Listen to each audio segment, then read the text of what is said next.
Hi అండి, అందరికీ నమస్తే. Welcome to Narayana Telugu television. Andhra Pradesh అసెంబ్లీలో అయ్యన్న పాత్రుడు గారు స్పీకర్గా ఎన్నికయ్యారు. ఆయన బాధ్యతలు కూడా స్వీకరించారు.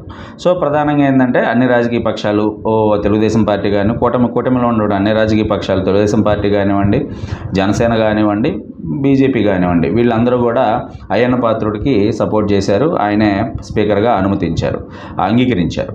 సో ప్రధానంగా ఈరోజు అసెంబ్లీలో వైఎస్ఆర్ కాంగ్రెస్ పార్టీ అనేది ప్రజెంట్ కూడా అవ్వలేదు.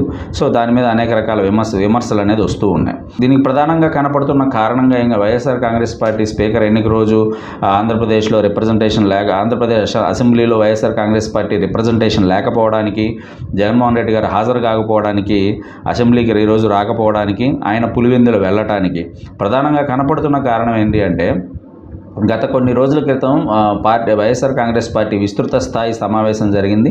ఆ విస్తృత స్థాయి సమావేశంలో జగన్మోహన్ రెడ్డి గారు స్పీకర్గా ఎన్నికైన అయ్యన్న పాత్రుడు గారి మీద కొన్ని వ్యాఖ్యలు చేశారు. సో సోషల్ మీడియాలో గత కొంతకాలం క్రితం హల్చల్ అయిన ఒక వీడియో గురించి ఆయన మాట్లాడారు. సో ఎవరైతే జగన్మోహన్ రెడ్డి గారు ఓడిపోయాడు కానీ చచ్చిపోలేదు అని చెప్పేసి అయ్యన్న పాత్రుడు గారు మాట్లాడిన మాటలను గుర్తు చేస్తూ అలాంటి వ్యక్తి స్పీకర్ అవుతున్నారు అని చెప్పేసి వ్యాఖ్యానించడం జరిగింది. సో పర్టికులర్ విషయంలోనే వైఎస్ఆర్ కాంగ్రెస్ పార్టీ అయితే స్పష్టంగా అయ్యన్న పాత్రుడు గారి యొక్క అభ్యర్థిత్వాన్ని స్పష్టంగా వ్యతిరేకించినట్టుగా కనపడుతూనే ఉంది.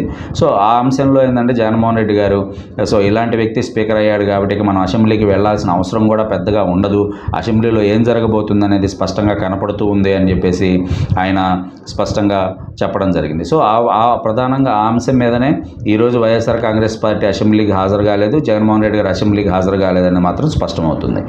సో ప్రధానంగా వైఎస్ఆర్ కాంగ్రెస్ పార్టీ అసెంబ్లీకి హాజరు కాకపోవడానికి ప్రధానమైన కారణంగా కనపడుతున్న అంశం ఇది. Thank you very much.